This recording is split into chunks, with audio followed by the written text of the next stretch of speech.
Should you open a second estate agency office?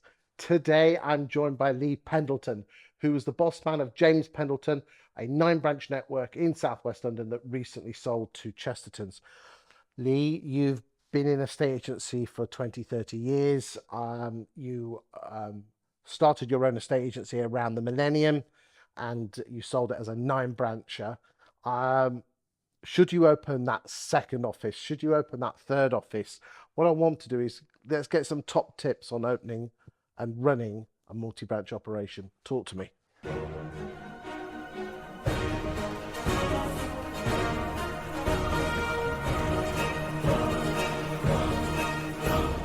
Do your research. That's the key thing that I learned. Is we opened offices sometimes without proper research, and for one that springs out was our Fulham office. We opened a Fulham office, and we had it for 5 years, and it cost us dearly because we probably didn't do as much research on the turn of properties within that area, plus the competition, plus the demographic of actually how many offices we'd need to take that market. So absolutely run the numbers. We were going to open an office in Barnes one time, and we actually fought to get the planning changed, and we won in the end. But in the background, we were constantly running the checks of property sales, lettings, transaction numbers. And then when it came to actually the crunch point, none of them stacked up for actually to make any money within a branch.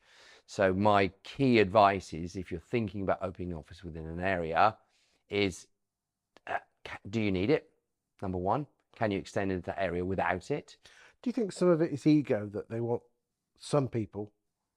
Yeah, well, it's ego and actually getting into a new area, because visually, which a lot of human beings are, they're highly visual, is being seen, having a branch. And a branch is just now an expensive advertising hoarding.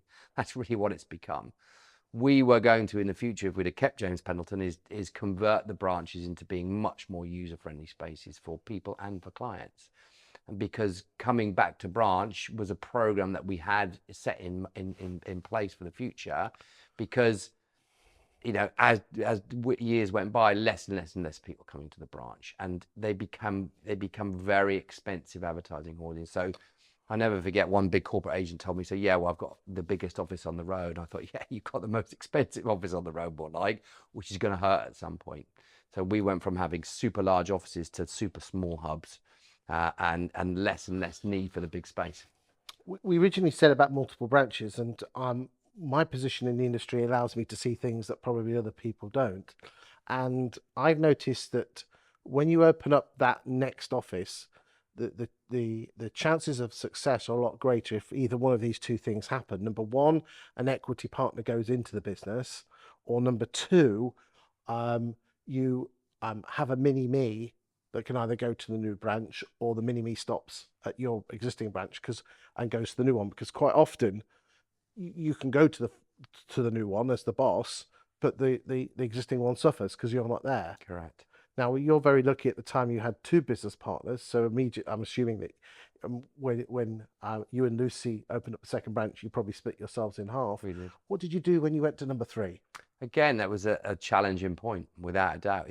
We obviously utilised the skill set of the people that we had within the business to go. We identified the people before we knew the next branch. So we'd always have a team ready before we'd even started looking for another branch. So would you employ outsiders, i.e. people that didn't used to work for James Pendleton, to open up a new branch? No, we did to assist with, but the leads within those branches would be from heritage within the company. Do you think that's absolutely vital?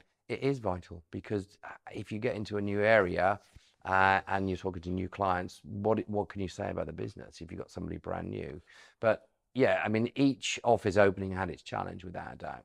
There's no doubt about it. They have their challenges. Some people say there's another, the first glass ceiling is number 2, and the next one is if you can get to 5. After 5, it seems to get a bit easier. What are the top tips have you got for people watching this video? It's a mathematical, mechanical, strategical setup of that process. You have to look at it. Okay, what is an office going to cost you year 1, year 2, year 3? Okay, versus revenue coming in, versus obviously marketing spend, versus staff, versus potential turnover. Is to really understand the mechanics of that. So a cold start, let's say from nothing, then you're obviously going to be investing so much more money. To buy a lettings business or a rent roll and hit the ground running, after many years of doing cold starts, that was only the way we were opening new branches. Would you buy an existing operation and then just rebrand it? If it had a strong enough rent roll and it was a strong enough business and it had strong enough potential, then there's a possibility. Would I do it now myself? No. I've been there, done that. I enjoyed the roller coaster of it. I've got more to offer now with my new Pendleton London consultancy business. No, but again, I know that's the business you're in, and we're going to do a separate video on that. But what tips would you give to people with the multiple branches, apart from the numbers and the people? They need to be speaking to either somebody within their business who's very good at strategic planning and looking at the numbers and looking at the growth. Because if you look at it from a point of view, I'll come to your question. If you look at it from the point of view, if you want to open another branch, okay, cost versus reward, okay, versus ego, versus actually, do you need that branch? Those are the questions I was in. So from my point of view, I always look at it, what would make it fail? That was the number one question. If we did that, why would it fail? And it's interesting you say not will make it a success. Correct.